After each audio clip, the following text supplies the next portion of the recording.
Oi, fala, Gu. Mais ou menos falando, acredito eu, nessa linha de raciocínio, tem uma mensagem do Jeff Faroya Alves, ele falou assim: ou seja, quem não consegue subir e descer cardio por causa dos beta-bloqueadores está quilhado, aí ele colocou aqui palavra portuguesa, a nível de cartucheira lateral. O Faroya, ele é um treinador português. Ele é um dos caras que segue você, eu, o Júlio, né? E ele tem um dos caras que tá querendo a gente ir pra lá. E tá sempre com a gente, né? Bom, tá falando das cartucheiras, né? Geralmente a cartucheira, pro pessoal, né, tem vários nomes. A cartucheira flanco, né? Eu acho legal o nome americano, chama Love Handles, né? Love Handles, entendeu? Até porque você puxa, né? Pronto, não precisa explicar mais nada, né? Eu achei que você não ia explicar. Ai, cara. os puxadores do amor. Né? A gente tá falando dos flancos, tá, pessoal? Essa região aqui, lombar aqui, é desgraçada, que não sai mais nem que o cacete, entendeu? Pode ser chamada de love handles, entendeu? Que você puxa ali como alça. Nem com o cacete sai.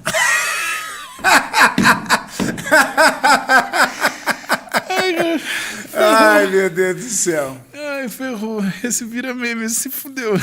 Esse vira meme, irmão. Esse eu vira esqueci meme. que eu tava falando.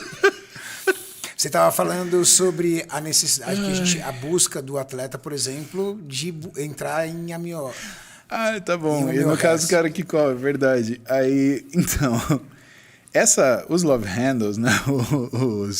A quilha, o cara que fica quilhado, né? Na verdade, é uma deficiência da captação periférica de glicose, né? E você vê isso numa série de pessoas, principalmente pessoas que têm alterações hormonais. Então, alteração de tireoide, alteração de hormônios sexuais, pode ser testosterona e pode ser estradiol também. Qualquer coisa que mude a sua capacidade de captação de energia, né? Ou seja, a entrega de energia para o músculo, que, na verdade, traduzindo isso para carro, que é mais fácil de entender, é como se a sua bomba de gasolina diminuísse. O motor está lá, mas a bomba de gasolina que jogava a gasolina começa a fazer assim. Né? E isso acontece como? Acontece principalmente nessas situações.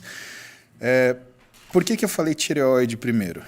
Porque não só o hormônio tireoidiano é responsável pela nossa velocidade metabólica, mas também ele é responsável pela sensibilidade periférica do hormônio androgênio e do hormônio estrogênio, né? Tanto pela testosterona quanto do estradiol.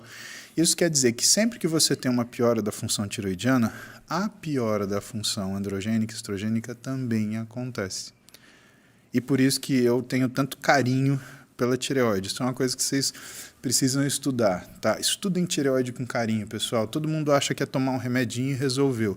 E tem gente que acha que toma esse remedinho e emagrece. E a coisa não é bem por aí. Mas, enfim, estava falando da questão da corrida, né? O que a gente tem na literatura é que quando você muda o tipo de exercício, você muda o tipo de prioridade. Então, musculação, por exemplo, ela faz você baixar o LDL colesterol.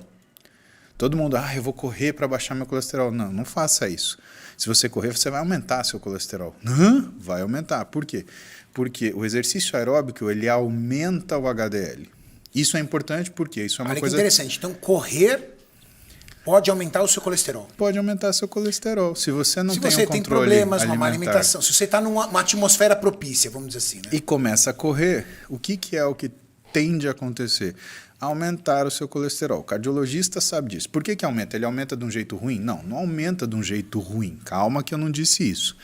O que acontece é que ele aumenta o HDL, que é o colesterol bom. Só que se você tem 300 de colesterol e aumenta o seu HDL, você vai para 310. Então o colesterol total vai aumentar. O que melhora? Melhora uma coisa chamada índice de Castelli, que é a relação entre o colesterol ruim e o colesterol bom, se a gente pode falar assim. Tá? Que é algo muito difícil, por exemplo, nos atletas. Os atletas Exato. geralmente têm o colesterol bom muito baixo. Exato. Porque trabalha muito em restrição calórica, não utiliza Exato. muita fonte de gordura. Usa medicação, também Usa medicação. interfere. Os hormônios esteroides aumentam o colesterol ruim. Exatamente. Então, existe essa coisa. E o que mais que o aeróbio faz? O aeróbio remove gordura subcutânea. Então, uma coisa que o Faroé falou que é interessante e que é verdade, pelo menos a gente tem literatura para falar isso, é que se você quer diminuir o que é a sua gordura subcutânea do tronco, veja bem, mulheres, isso não resolve para tirar a gordura da coxa, tá? Então, corrida não tira gordura localizada na coxa, tá? A gordura, ela remove gordura subcutânea do tronco. Corrida. Exato. E a musculação? A musculação remove gordura visceral. A musculação, ela remove gordura visceral e baixa LDL. Legal. E o aeróbio? O aeróbio aumenta o HDL e remove gordura do subcutâneo do tronco. Então, por isso que é tão importante a gente ter o aeróbio junto com o anaeróbico, porque eles se complementam, né? Outra coisa que o aeróbio faz, né? Ele pode não abaixar a quantidade de LDL, mas ele diminui o nível de inflamação. Isso é importante por quê? Porque para o mecanismo de criar ateroma, Renato, você precisa de inflamação. Não é o colesterol que vai e atravessa a parede do vaso e faz uma massa de matéria que vai criar um entupimento na artéria. Não é isso, né? Na verdade, o colesterol ele vai estar no nosso vaso, na nossa artéria. Um macrófago ele vai achar que o colesterol ele é uma partícula invasora e, puf, vai englobar esse colesterol LDL. Só que ele vai fazer isso com vários. O macrófago, por diapedese, ele atravessa a parede do vaso, ele atravessa o endotélio, só que ele não atravessa o muscular. E aí, com vários macrófagos atravessando, o que vai tendo na parede do vaso? Ela vai inchando e vai criando o que é a obstrução. Então, a doença ateromatosa, ela vem por inflamação. Então, tudo que cuida de inflamação é benéfico para quem tem tendência à doença ateromatosa ou já tem essa doença. Ah, eu já montei o ateroma. Então treine. Por quê? Porque você vai diminuir a calcificação dele. Ah, eu já tenho o ateroma calcificado. Então treine, porque você vai melhorar a mobilidade do endotélio, aquele vaso vai funcionar melhor. Mas claro, você tem que ter um acompanhamento médico para isso, porque dependendo do tamanho do ateroma, você precisa fazer alguma coisa.